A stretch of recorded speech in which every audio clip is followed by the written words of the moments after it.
Hello everybody, today I want to talk about how Pokemon Legends Arceus really changed things up for the franchise, right? It was probably the most scariest Pokemon game I've ever played, like just encountering it for the first time, playing it for the first time. It was very tense and it felt like all the Pokemon just like hated you, and like it was always just a constant survival mode when you really just want to enjoy with the Pokemon, right? Because I remember in the trailers, Professor Laventon had said that Pokemon are really scary, and like we all just laughed at that, like Pokemon scary, what? And then I played the game and I realized what he was talking about. And you know, like in the beginning of the game, they're like really hyping up Pokemon to be like really dangerous, and like you sort of don't believe them, and then you do the tutorial with the Shinx and everything, and it's like, yeah, I still don't believe you. And then all of a sudden you're thrusted into the game and suddenly it becomes very apparent, like immediately from like the swamps and just onwards, that they are being very serious. And even before that, like with Snorlax and all that, it's very tense. And what am I even talking about? Even the Rapidash, like all very tense in the beginning of the game. And it was such a cool, nice change of pace that Pokemon has not really ever had. You know, the sort of, I guess, like a retrospective, because there isn't really deep reasoning behind me making this video so much later.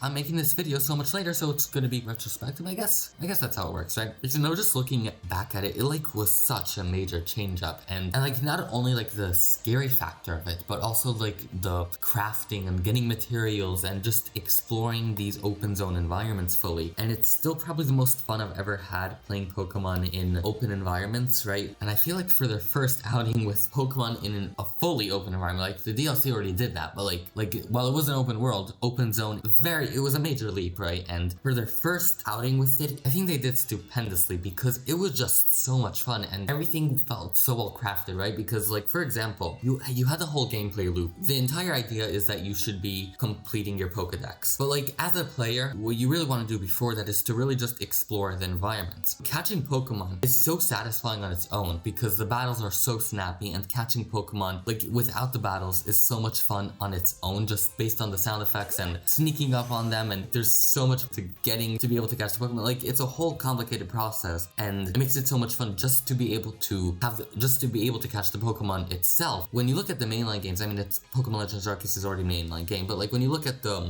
like the classic games, you know what I'm talking about, catching Pokemon is normally just fun, but not like engaging fun, as in like you are fully occupied when catching the Pokemon, right? Normally you just sort of spam Pokeballs and you get it, right? Or you don't. So here you actually are fully engaged all the time, and then you're also completing things, and you get points, and the more you complete the game, and that's how you progress. Meaning, if you're not catching Pokemon and filling the Pokedex, then you're not progressing, and so it creates this loop. And the reason why you want to gather materials is to get Pokeballs to be able to catch the Pokemon, to be able to progress with the game. And then even more before that, you also want to be able to train your Pokemon to be able to beat the Titan Pokemon, whatever they're called, I forgot what they're called, to be able to beat them and progress with the game. And so it's all just layered upon each other that makes the game so engaging to play, and just constantly rewarding you for every little thing you do. And so exploring and everything, and it's so integrated to the core of the game. And it's not even to mention like the locations, because I feel like the biomes they chose for each part of the game is so perfect, and I feel like it really just helped make the game stand out, right? Because first, you know, you got your classic grassy area. I mean, before that you had the village. I personally love how the village looks in the game. It's like how I really want Pokemon to be like in, you know, maybe Generation 10, I don't know,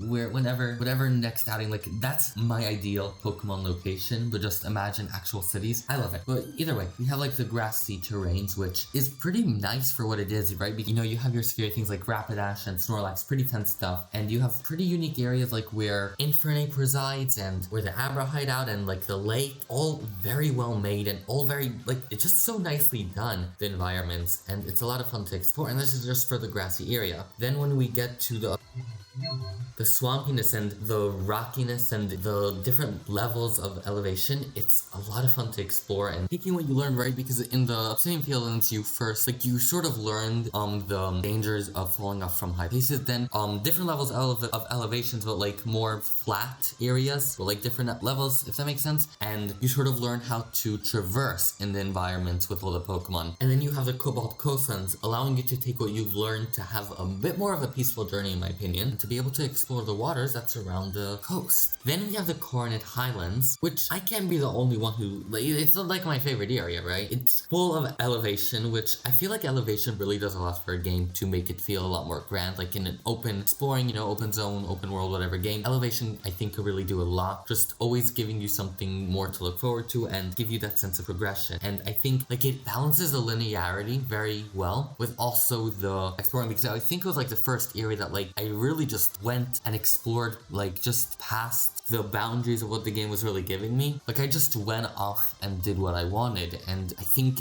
it really helped with what I learned in the previous areas to be able to apply here, and I think that's what the game really does so well, and I think it's just like one of my favorite areas to explore. And then finally there's the Alabaster Iceland, and I'm not gonna mention the retreat for I think obvious reasons, but the Alabaster Iceland is pretty flat, with some like high elevations like surrounding it, and it's sort of just like this closed off area that shows the climax of the game, allows for some hide and seek, and overall allows you to explore a bit more with the flying mechanic, which I think is the reason why there are so many tall, like the mountains and everything are a lot more taller than the other areas, I think, right? So I think that's the reason. And in the end, all of these locations are necessary for the game as a whole, and if just one were to be missing, it would be a pretty big detriment to the game. And trying to catch the Pokemon in like these super dangerous terrains is really cool and a very interesting experience, because Pokemon has always been this very friendly, charming thing, and now suddenly it's a bit more scary, which was definitely took a while to get used to, but like now